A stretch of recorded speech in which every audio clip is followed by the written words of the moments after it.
Careblazers, I have a special guest with me today. I have Mr. Martin Solomon, and if you have a loved one who is in a nursing home or who may eventually be in a nursing home, or you care about anybody who might be in a nursing home, this is a video you don't want to miss. He's going to talk about something so incredibly important that I had never heard about before, and I think it's important that every single family member here's what Mr. Solomon is going to say today. So before we get started, can you just explain a little bit about what you do? Sure. Thanks, Natalie. My law firm represents families and residents who have been neglected in nursing homes. Actually, I represent residents and families of residents who have been neglected in nursing homes. We also represent families of residents of hospices, assisted living facilities, and homes for the developmentally disabled. Any resident in an institutional setting. Particularly here, I'm particularly interested in talking to you today about nursing homes and what's called a family group. During the course of representation, I came across a kind of an obscure regulation. And I say obscure, it's because very few people know about it. And that is a federal regulation that requires nursing homes to incorporate what's called a family group into the nursing home. And a family group is where resident families get together to advocate on behalf of their loved one, to educate themselves about what goes on in the nursing home, to offer support to one another, and to create really a nursing home community of families. Nursing homes won't tell you about it, but there is a regulation. It's U.S. Code of Federal Regulation 483.15.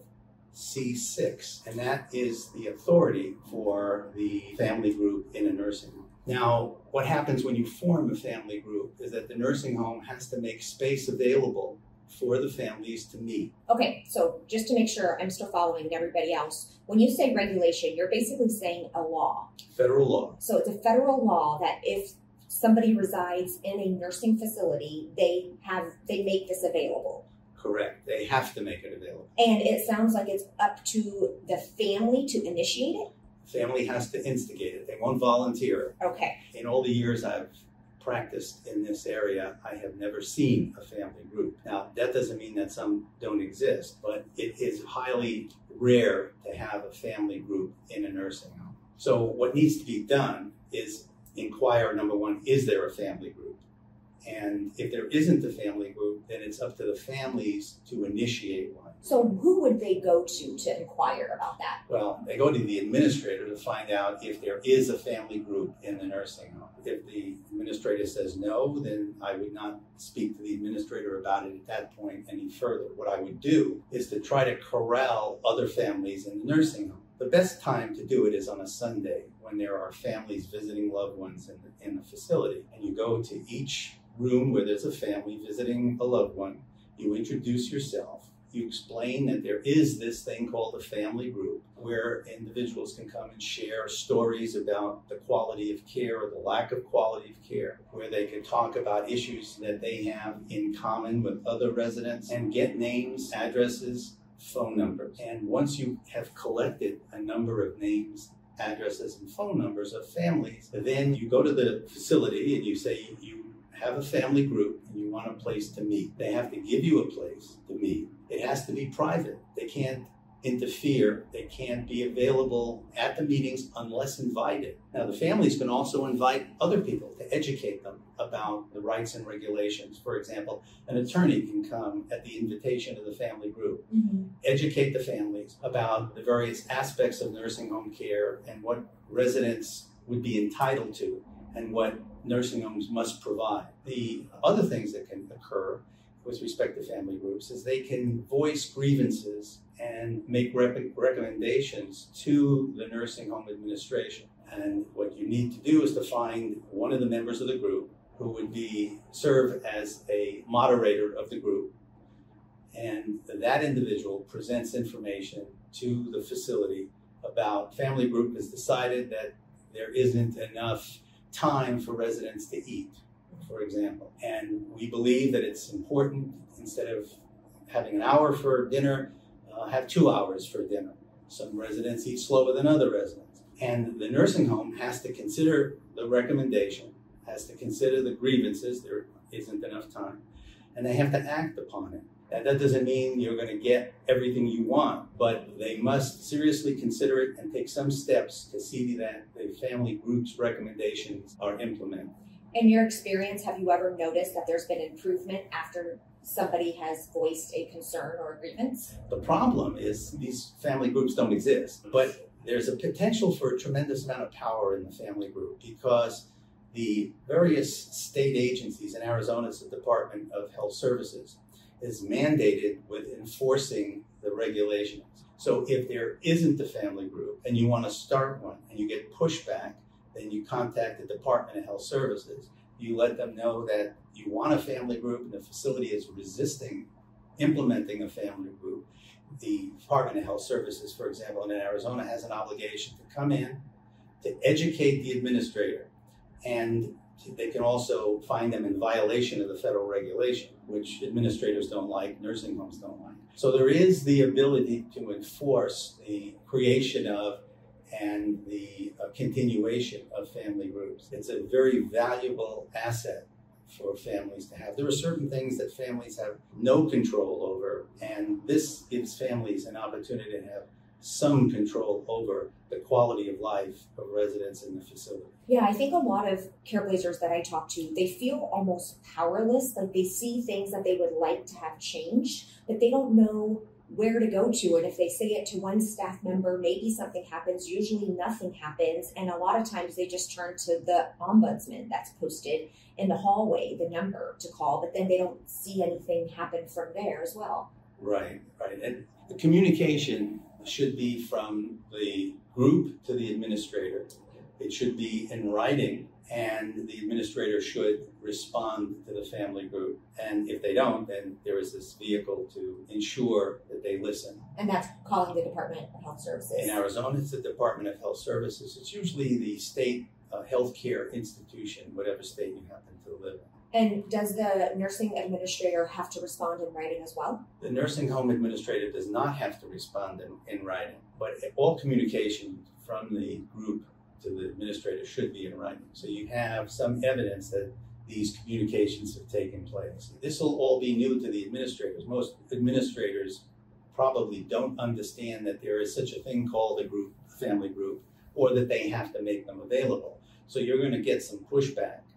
And then they're going to want to have someone sit in the group and listen to what everyone has to say, kind of a spy, so to speak. The group should resist it because they're entitled to have privacy. It's a rolling process of meetings and communication. It's not going to work fast, but it will work over time because there are so many things that getting families together to discuss that are important for the quality of care in the facility, that only good can come from a family or families banding together and acting as one.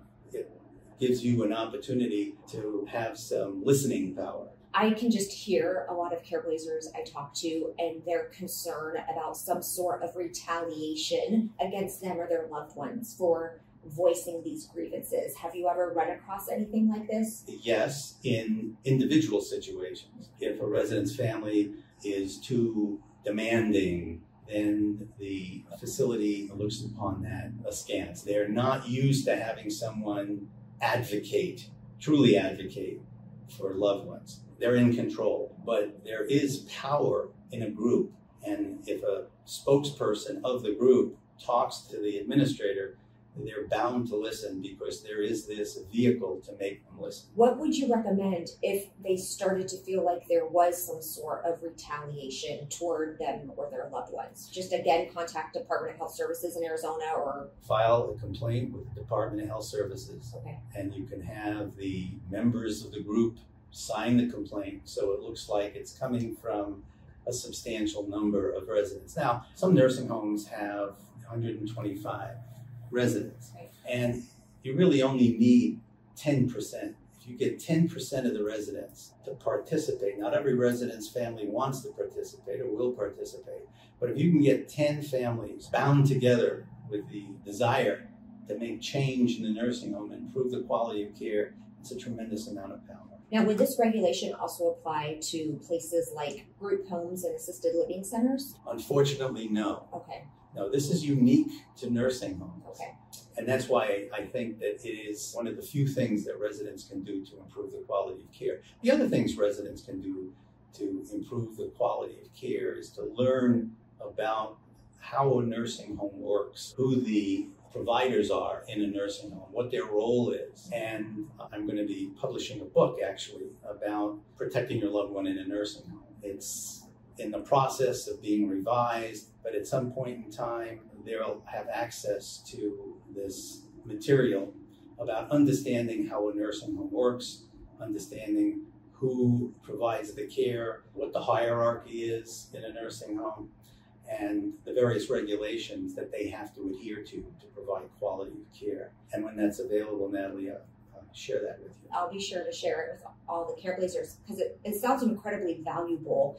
And it's just another example of how when you have a loved one with dementia, you can't just rely on the institutions and healthcare providers to tell you everything you need to know. It really is on you to gather that information and inform yourself. Right. It's a process of self-regulation. Unfortunately, there's no one place you can go to learn about it. It's a matter of trial and error. Yeah. And like I say, unfortunately, there is no agency that takes the time, energy to educate families about these things. Yeah. So can you just explain briefly, like, I know you gave the introduction, but why does a firm like yours even exist? Like, what are the types of cases that you would be responding to generally? I know you can't give specifics. Well, the quality of care in nursing homes throughout the country is poor. I can talk about the quality of care in nursing homes in Arizona, which is exceptionally poor. Nursing homes are owned by corporations, have stockholders. There is a tension between quality of care and profit for the stockholders. And unfortunately, the stockholders prevail. So quality of care is really determined by the number of staff available to care for residents, the quality of the staff, the training of the staff, and the philosophy of the corporation that owns the nursing home. Once again, unfortunately, these are not entities that are interested in the proper care of residents. So what winds up happening is there are issues, for example, residents acquire pressure ulcers.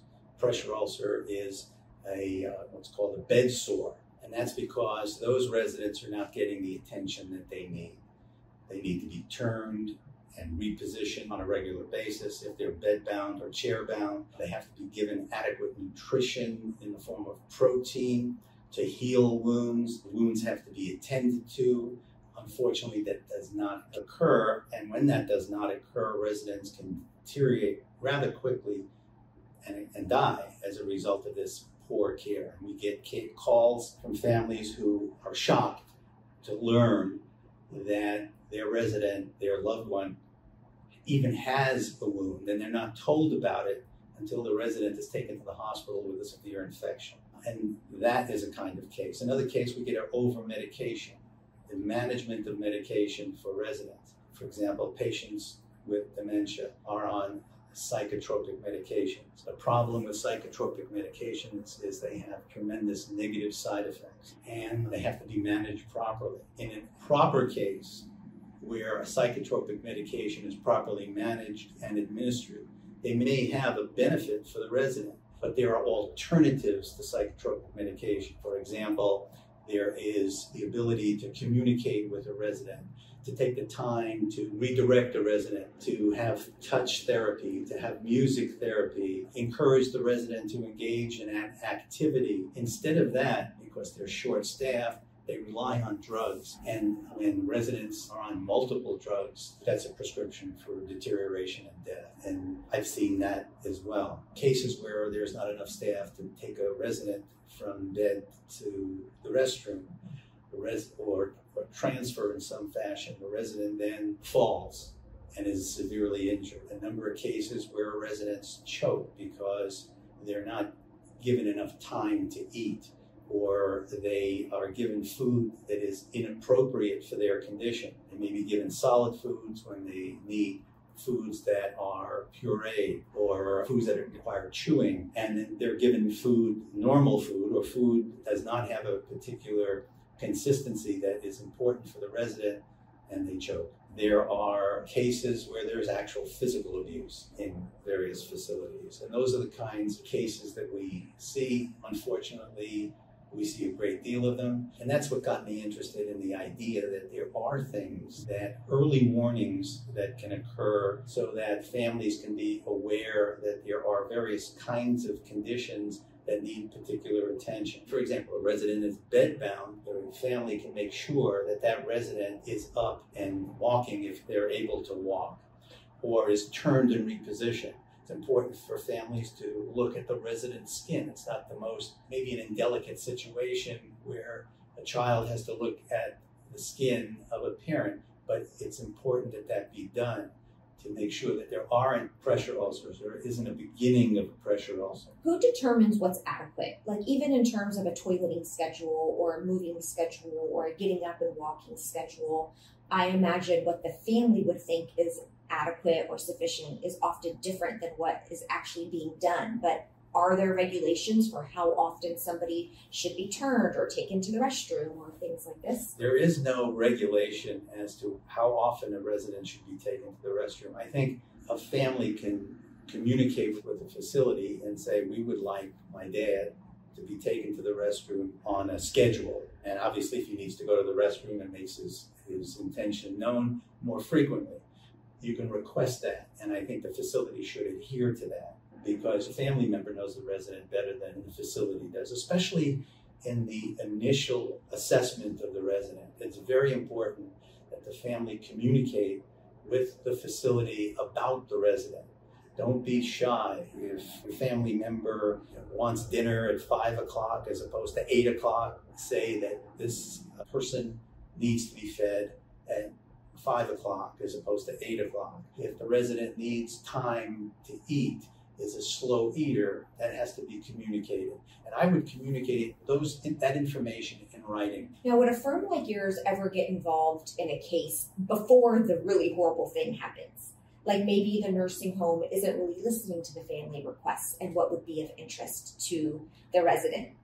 Unfortunately, there are no, to my knowledge, law firms that would undertake that kind of representation. There may be nurses who work basically as nurse advocates, and those can be expensive. And if the family can afford it, that would be, in my mind, that would be a good alternative to the family speaking to the nursing home on a regular basis, because a nurse obviously knows the routine in a nursing home, can be there, can look at the chart, and can make recommendations to the staff of the nursing home and keep the family informed. That's important. Now, something I think would be really important to talk about is you kind of mentioned a couple of pieces of information, but you're probably in a really good position to let families know what they need to be looking for when they're thinking about placing their loved one in a care facility. Like you mentioned, the training the staff receives. That's all over the board in my experience for what training staff receives, and most of them don't receive any training specifically for dementia. How do families even start to determine what questions do they ask or what do they look for to say, like, this is a good facility for my loved one with dementia? Well, that's almost an impossible task. It's an impossible task, but first of all, it's a moving target. Where a facility might be good on a Monday, in January, it might deteriorate on a Tuesday in February. It's a moving target. The facilities are required to post staffing levels, but a posting of a staffing level, they're supposed to make that available to the public, and usually it's in the great room of or entry to the nursing home.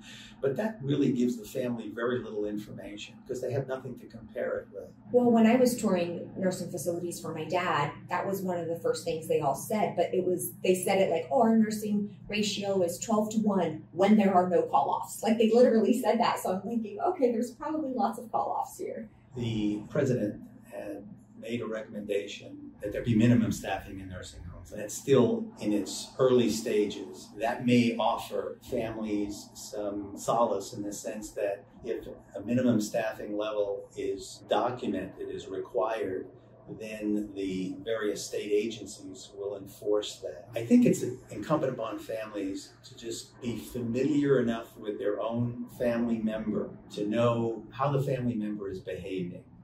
Is the family member gaining weight? Is the family member losing weight? Is the family member eating? It's good to be there when food is being served to see how long it takes the loved one to eat. And if they require feeding, you observe and see whether or not the person feeding or offering assistance with feeding is taking enough time so that the resident can comfortably finish the meal. So it requires a lot of time and energy and advocacy, and that is the reality. The reality is you know your family member better than anyone else, and you can observe your loved one's condition. I always say care doesn't stop when your loved one goes into a nursing facility. You're still very much involved. Unfortunately, you have to be. Yeah. You can't rely on others doing it. I see often on social media and YouTube these hidden cameras inside of nursing homes, and it's just heartbreaking what is discovered sometimes. I realize that's the stuff that gets put out. Is that legal for family members to do, to put cameras in the rooms of their loved ones? There is no regulation that says that it has to be, that it's required, and the nursing homes can basically say no, but it's not illegal to do it. Okay. And there are, for example, teddy bears that can have a hidden camera. There are methods of putting knick-knack in a room with a camera if that's something that the family member wants to do. But if the nursing home learns about it, they're not going to be pleased. And unfortunately, I'm unaware of a regulation that says the nursing home has to permit that to occur. Usually they say it's a matter of privacy. So I love this idea of a family group. Like you, I've worked in nursing home facilities before, and I've never seen that. So I hope there are family groups out there active and forming together and gaining support. But this is something that any single person with a loved one in a nursing home can start to initiate right now. Correct. And actually, I've created a website that is called nursinghomefamilygroups.com. And it will have materials on there that can be downloaded that explain the family group, that are basically tools to implement the family group. And hopefully that'll be helpful to families. I will be sure to link that in the description below so that you can just click on it and go and download that resource. That will be helpful. Well, let me tell you now, our law firm has a website that it addresses negligence and abuse in nursing homes. That's nursinghomeadvocates.com. There's also information about family groups on that. nursinghomeadvocates.com, and you would only be able to help people in Arizona, correct? Correct. Okay, so if you're in Arizona, you have a loved one in Arizona, and you're suspecting nursing home abuse or neglect, you would certainly want to check out that website, give the law firm a call. I hope you don't have to, but you exist for a reason, and that's really sad, actually. I'm sure you're quite busy with the cases that you cover. Yes, we are. Yeah. Okay, anything else you want to make sure the audience at home knows before we end for today? Keep advocating. Yeah. Keep advocating. It's a difficult job, but it can be a very rewarding job. Absolutely. So you heard it, Careblazers, keep advocating. If there's anybody who knows how to advocate, it's you. You've been doing it for your loved one this whole process through, and it doesn't stop when your loved one goes into a care facility, as we've learned today. So I hope this has been helpful. Be sure to leave a comment. Say thank you to Mr. Martin Solomon here for sharing his expertise, and for sure check out the websites I've put below so that you can download your own resource and hopefully start your own family group wherever your loved one is at. All right, sending you love. Bye. Also, Nico gets a belly rub for every person who subscribes from this video. So if you haven't already, click the red subscribe button. It's totally free, and Nico says thank you very much.